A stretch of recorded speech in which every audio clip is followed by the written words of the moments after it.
အားလုံးပဲမင်္ဂလာပါရှင်ကျမမနေပဲဖြစ်ပါတယ်အဲ့တော့မနေဒီနေ့ဗာလေးပြောချင်တာလဲဆိုတော့ကျမတို့ရုံးမှာပေါ့နော်မြန်မာနိုင်ငံမှာရှိတဲ့ရုံးမှာရောထိုင်းနိုင်ငံမှာရှိတဲ့ရုံးမှာရောရုံးနှစ်ခုလုံးကိုမနေကတစ်ခုလေးစာထုတ်ထားတာပေါ့နော်အဲ့ဒါကကြတော့ဗာလဲဆိုတော့ကျမတို့ရဲ့ရုံးမှာလက်ဆောင်ပနာပေးကမ်းခြင်းတိခံပါဆိုတဲ့ဟာလေးကျမရေးထားပါတယ်ကျမကိုယ်တိုင်လည်း customer တွေရဲ့ဘယ်လိုပြောရမလဲလက်ဆောင်ပနာပေးခဲ့ခြင်းကိုကျမဘက်ကနေပြီးတော့လုံးဝလက်မခံထားပါဘူးအဲ့လိုမျိုးပဲကျမရဲ့ဝန်ထမ်းတွေပေါ့နော်ကျမရဲ့ဝန်ထမ်းတွေကိုလည်းကျမဘက်ကနေပြီးတော့လက်ဆောင်ပနာပေးခြင်းကိုလုံးဝမယူခိုင်းထားပါဘူးအဲ့ဒါကကြတော့ဘာကြောက်လဲဆိုတာလေးပြောပြပါမယ်နော်အဲ့တော့အကိုတို့အမတို့ကတော့ဟုတ်တယ်ကျမတို့ရုံးကဝန်ထမ်းလေးတွေကိုချစ်လို့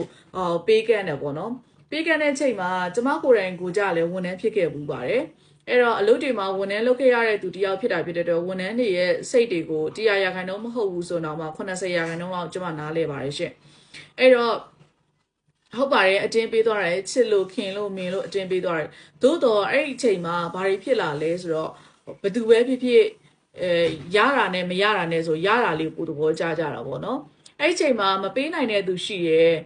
မပါလာနိုင်တဲ့သူရှိရဲ့ပါလာနိုင်တဲ့သူရှိရဲ့အဲ့လိုမျိုးပေါ့နော်အမျိုးမျိုးတွေရှိကြပါတယ်အဲ့တော့ကိုကအမြဲတမ်းရတယ်ရနေတယ်ဆိုရဲကလေးကြရင်ရတဲ့သူတော့ပို့ပို့တသားလေးနည်းနည်းလေးပို့ပြီးတော့စကားပြောဆိုမှချိုသွားတာမျိုးပြီးတော့ရဲကလေးကြရင်သူ့အတွက်ပို့ပြီးတော့ရေတစ်ခွက်လေးပို့တိုက်လိုက်တာမျိုးအေးဘူးတဘူးလေးပို့တိုက်လိုက်တာမျိုးစသဖြင့်ပေါ့နော်အဲ့လိုမျိုးတွေပို့ပြီးတော့ဖြစ်တတ်ပါတယ်အဲ့တော့ဒန်းတူမျှတမှုဆိုတဲ့ဟာကို customer တွေမရတော့မှစိုးတဲ့အတွက်ပါဒါကြောင့်မို့လို့ကျမတို့စီမှာလက်ဆောင်ပနာပေးသည်ဖြစ်စေမပေးသည်ဖြစ်စေကျမတို့ဘက်ကနေပြီးတော့ဒန်းတူအကုန်လုံးကိုမျှမျှတတပဲဖြစ်ပါတယ်အဲ့တော့ဒီလိုမျိုးလက်ဆောင်ပေးကမ်းခြင်းအဖြစ်ကျမတို့ရဲ့ဝန်ထမ်းတွေရဲ့စိတ်သက်ပိုင်းဆိုင်ရာတွေအနှဲငယ်ချွင်းချက်လေးတွေဖြစ်လာမှာကျမအရင်စိတ်ပူပါတယ်။ဒီမှာ customer ပေးလာတဲ့ customer ဆိုရင်တစ်မျိုးဆက်ဆံပြီးတော့မပေးလာတဲ့ customer တွေဆိုတစ်မျိုးဆက်ဆံတာမျိုးအဲ့ဟာမျိုးလေးတွေဖြစ်မှာစိုးရိမ်ပါတယ်။နောက်တစ်ခုကကျတော့ကျမတို့ရဲ့ဝန်ထမ်းတွေကိုအပြင် customer တွေရဲ့ဒီဘယ်လိုပုံစံမုတ်လိုက်ကျွေးတာလိုက်ပြီးဧကန်တာလိုက်ပြီးကျေးဇူးတုတ်ပြန်တာစသဖြင့်အဲ့ဒါလေးတွေကိုလည်းကျမတို့ခွင့်မပြုထားပါဘူးဘာလို့လဲဆိုတော့ကျမတို့ရုံးကဝန်ထမ်းဒီရုံးရဲ့ကိစ္စကိုလုပ်ပေးရပါမယ်အားနာစရာမလိုပါဘူးဘာလို့လဲဆိုတော့အဲ့လိုမျိုး service တွေလုပ်ပေးဖို့အတွက်လည်းကျမတို့လားစဉ်ဒီရဲ့ရပိုင်ခွင့်တွေပြီးတော့ရဲ့ခလေးတိုင်းပို့ပြီးတော့လုပ်တဲ့သူတွေဆိုရင်ပို့ပြီးတော့ရပိုင်ခွင့်တွေအဲ့ဒါဒီအကုန်လုံးကျမတို့ဘက်ကနေလုပ်ပေးပါတယ်အခုဆိုရင်ကျမရဲ့မြန်မာပြည်ကရှိတဲ့ဝန်ထမ်းတွေတအားစူးစမ်းတယ်တအားဟိုမှာပင်ပန်းခံထားတယ်ကျမဘက်ကသိတာဖြစ်တဲ့အတွက်မကြခင်သတင်းကြိုရုံပိတ်ရမှာကျမတို့မြန်မာကနေပြီးတော့ထိုင်းကိုဒီအလဲပတ်လေးလာရေးခီးစဉ်အနေနဲ့ထိုင်းနိုင်ငံမှာရှိတဲ့ရုံးကိုလည်းရောက်ပူအောင်ထိုင်းနိုင်ငံမှာရှိတဲ့နေရာလေးတွေကဘယ်လိုမျိုးလဲကျမတို့ထားထားတဲ့အဆောင်ကဘယ်လိုမျိုးလဲဒီချက်ကိုပို့ပြီးတော့ information ပေးတဲ့ခလေးကြရင်တိကျသေးကြတယ်သူတို့လည်းမျက်ဝါးထစ်တင်မြင်တွေ့ရတာမျိုးတွေဖြစ်တာဖြစ်တဲ့အတွက်ပို့ပြီးတော့အဆင်ပြေဆုံးဖြစ်အောင်ရဲ့ဒီရုံးဝန်ထမ်းတွေအကုန်လုံးလည်းပင်ပန်းခံပြီးတော့ကျမရဲ့အကျိုးစီးပွားသူရခလေးကြရင်ကျမကုမ္ပဏီရဲ့အကျိုးစီးပွားကိုလှုပ်ဆောင်ထားပေးတာဖြစ်တဲ့အတွက်အတူတကွဒီရဲ့အောင်မြင်မှုလေးကိုခံစားရတဲ့သဘောမျိုးပေါ့နော်အဲ့တော့ကျမတို့အဲ့ဒါတွေအကုန်လုံးအပြည့်အဝလုပ်ထားပေးပါတယ်ဒါကြောင့်မို့လို့ customer တွေအနေနဲ့ကကြတော့ဘာမှအားနာစရာမလိုပါဘူးအကိုအမားတို့လာတဲ့ခလေးတိုင်းလာတဲ့အချိန်တိုင်းကိုမှန်ကန်တဲ့ information တိကျတဲ့ information ပေးကိုပေးရမှာဖြစ်ပါတယ်ရှင်နောက်တစ်ခုကကြတော့ကျမကိုယ်တိုင်ကိုကြလည်းမရှိနေတာမျိုးတွေဖြစ်တာဖြစ်တဲ့အတွက်ပေါ့နော်မရှိနေတာမျိုးတွေဖြစ်တာဖြစ်တဲ့အတွက်ကျေးဇူးပြုပြီးတော့ကျမတို့ချမှတ်ထားတဲ့စီကံချက်လေးတွေမှာကျေးဇူးပြုပြီးတော့ဝင်အောင်စီစဉ်ပေးပါဆောင်ရွက်ပေးပါပေါ့နော်ဒါကတော့ကျမမြန်မာပြည်မှာနော်မြန်မာပြည်မှာကျမတို့ဘက်ကနေပြီးတော့ဒါလေးကတ်ထားပေးပါတယ်နော်စားတော့ပြောင်းပြန်လေးဖြစ်နေပါလိမ့်မယ်နော်အဲ့တော့ဒါကကျတော့ဗာလဲဆိုတော့လက်ဆောင်ပနာပေးကန်ခြင်းပေးအပ်ခြင်းပေါ့နော်အဲ့ဒါလေးသိခံပါဆိုပြီးတော့ပြောထားပေးပါတယ်ဒီနေ့ customer တယောက်ကလာတဲ့အချိန်မှာ information လာရောက်စုံစမ်းရင်းနဲ့နန်းစိန်ကိတ်မုတ်လေးပေးထားတာပေါ့နော်နန်းစိန်ကိတ်မုတ်လေးပေးသွားတာလေးရှိပါတယ်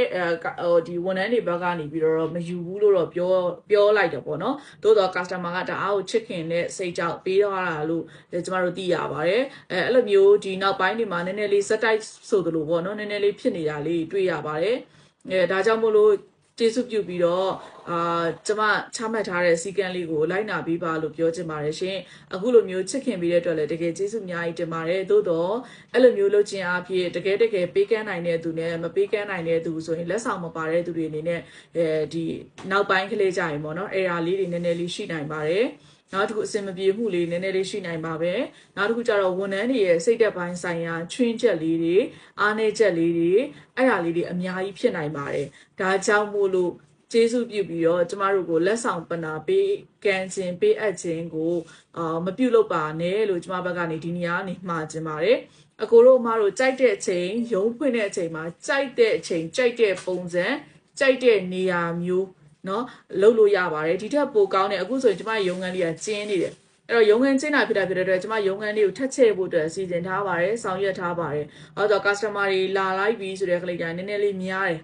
customer တွေလာတာများတယ်ဖြစ်တဲ့အတွက်ထိုင်မဲ့နေရာလေးအဆင်မပြေတာမျိုးတွေ့ရတာပေါ့နော်တွေ့ရဖြစ်တဲ့အတွက်ဒီထက်ပိုကောင်းတဲ့ဝန်ဆောင်မှုတွေပေးဖို့အတွက်ကိုဒီထက်ပိုကျတဲ့နေရာလေးကျမစီစဉ်ပေးနေပါတယ်ဆောင်ရွက်ပေးနေပါတယ်အားကြောင့်မို့လို့ပါအဲ့တော့ကျမတို့ကဘာကြောင့်ဒီလိုမျိုးတွေလုပ်ပေးနေတာဆိုတော့ customer ရဲ့ငွေကိုယူထားတယ်ဝန်ဆောင်မှုကိုယူထားတာဖြစ်တဲ့အတွက်အဲ့ဒီရဲ့အတွက်ကိုကျမတို့ဘက်က100%ပြန်လဲပြီးတော့ပေးရမှာဖြစ်ပါတယ်ရှင်ဒါတော့မှကျမရဲ့ဝန်ဆောင်မှုကအရင်မကောင်းကျမတို့ရဲ့ကုမ္ပဏီဝန်ဆောင်မှုကလုံးဝမကောင်းဒါပွင့်လင်းပြောပြတဲ့ကလေးတိုင်း100မှာကျမတို့ရဲ့ကုမ္ပဏီဝန်ဆောင်မှုက50 60အဲ့လောက်ပဲရှိတယ်ကျမကိုယ်တိုင်လည်းသိပါတယ်သို့တော့ကျမဝန်ဆောင်မှုကောင်းမှုမလို့ကျမတို့ဘက်ကနေပြီးတော့ပေးလိုက်တဲ့အာမခံချက်ပေါ်မှာ100%မှန်ကန်ပြီးတော့တိကျနေဖို့ပဲလိုတယ်ကျမတို့အဲ့ဒီရဲ့လုပ်ငန်းပိုင်းဆိုင်ရာအလုပ်ပိုင်းဆိုင်ရာနဲ့တိကျအောင်သိကြအောင်ပိုင်နိုင်အောင်လုပ်ပြောပေါ့နော်ဒီဆက်ဆံမှုပိုင်းအပြောချိုဖို့အပိုင်းကိုတော့ကျမအဲ့လောက်ထိအားမထည့်ထားပါဘူးအပွင့်လင်းဆုံးပြောတဲ့ကလေးတိုင်းလေဒါကြောင့်မို့လို့ပါရှင်အဲ့တော့ကျေးဇူးပြုပြီးတော့နောက်ကျမရဲ့ရုံးမှာထိုင်းရုံးဖြစ်ဖြစ်မြန်မာရုံးဖြစ်ဖြစ်လာရောက်ကြမဲ့ customer တွေအကုန်လုံးလက်ဆောင်ပနာဘာမှယူခဲ့စရာမလိုပါဘူးရှင်เนาะအဲ့တော့ကျမတို့ဒီကုန်ကြငွေပမာဏကိုပေးအပ်ရမယ်ပြီးတော့ကလေးတိုင်းမိမိသွားမဲ့ပုံစံမိမိလိုချင်တဲ့ပုံစံကျမတို့ဘက်ကနေဆွေးနွေးတယ်ကြိုက်တဲ့အချိန်လာလို့ရတယ်ကျမတို့ရဲ့မနေ့ရုံဖွင့်ချိန်ကနေညနေရုံဖွင့်ချိန်တော့တွင်မှာပေါ့နော်လာလို့ရပါတယ်ရှင်เนาะဒါလေးကိုလာရောက်ပြောပြခြင်းဖြစ်ပါတယ်ရှင်ကျေးဇူးအများကြီးတင်ပါတယ်